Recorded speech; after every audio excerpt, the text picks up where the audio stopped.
Episode 43 की कहानी एक ऐसे मोड़ पर शुरू होती है जहां हर किरदार किसी न किसी सवाल के बीच फंसा हुआ है। माहौल शांत है, लेकिन भीतर कहीं एक हलचल चल रही है। प्यार से बंधे रिश्ते की ये कड़ी भावनाओं की गहराई में उतरती है। यहाँ कोई तेज संवाद नहीं, कोई चौंकाने वाला ट्विस्ट नहीं, बल्कि हर नज़र, हर चुप्पी अपने आप में एक कहानी कहती है। रियांश, अविनाश मिश्रा का किरदार इस एपिसोड में पहले से कहीं ज्यादा जटिल नजर आता है। वह एक ऐसे व्यक्ति के रूप में दिखाया गया है जो बाहरी दुनिया के सामने सशक्त और नियंत्रित दिखता है, लेकिन भीतर से टूटा हुआ है। उसके चेहरे पर आत्मविश्वास है, लेकिन उसकी आंखों में एक स्थायी उदासी बस गई है। ये वही व्यक्ति है जिसने अपने जीवन की सारी भावनाओं को भीतर बंद कर लिया है और अब उन्हें बाहर आने से रोकने की कोशिश कर रहा है। अविनाश मिश्रा ने उस भावनात्मक जद्दोजहद को बहुत बारीकी से दिखाया है, बिना किसी नाटकीय ओवर एक्सप्रेशन के, बस शांत अभिनय के जरिए। दूसरी ओर सांची, श्रद्धा, इस एपिसोड में अपनी सादगी के साथ साथ मजबूती भी दिखाती है। अब वो सिर्फ एक नई बहू नहीं रही, बल्कि धीरे धीरे इस घर की धड़कनों को समझने लगी है। उसकी आंखों में मासूमियत है, लेकिन अब वह मासूमियत अनुभव में बदलने लगी है। वह जान चुकी है कि इस घर में रिश्ते वैसे नहीं हैं जैसे ऊपर से दिखाई देते हैं। यहाँ प्यार भी है, ईर्ष्या भी, स्नेह भी और दूरी भी। एक बेहद सुंदर दृश्य आता है जब सांची सुबह सुबह मंदिर में दीप जलाने जाती है। कैमरा उस पर ठहरता है जब वह प्रार्थना करती है। उसके होठों पर कोई शब्द नहीं, पर उसकी आंखों में एक मूक विनती है।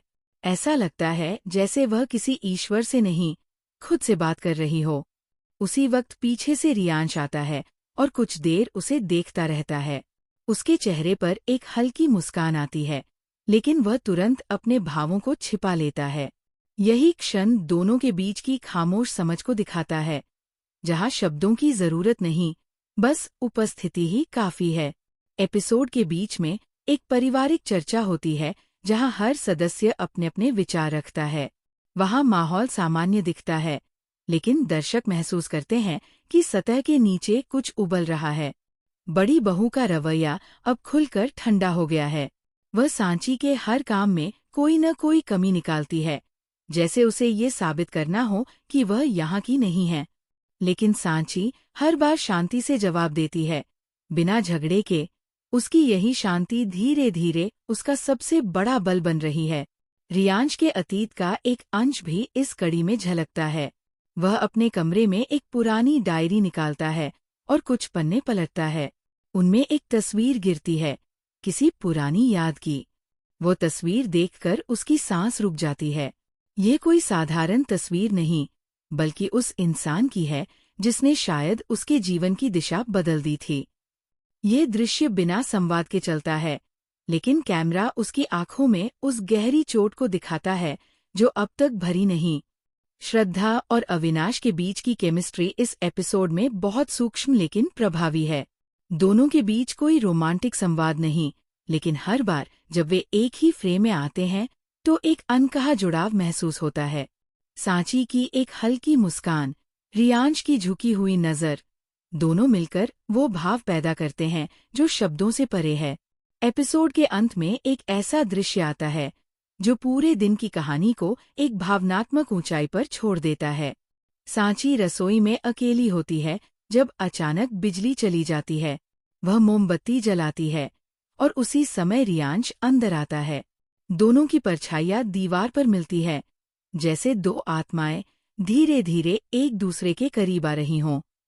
रियांश कुछ कहना चाहता है, पर शब्द गले में अटक जाते हैं। सांची बस कहती है, कभी कभी अंधेरा भी सुकून देता है जब पास कोई अपना हो। ये पंक्ति पूरे एपिसोड का सार है। ये कहानी उन लोगों की है जो टूटे हैं, लेकिन अभी भी उम्मीद रखते हैं, जो बिखरे हैं पर अब भी किसी न किसी जुड़ाव में यकीन रखते हैं। एपिसोड 43 किसी बड़े खुलासे का नहीं, बल्कि भावनाओं की परतें खोलने का एपिसोड है।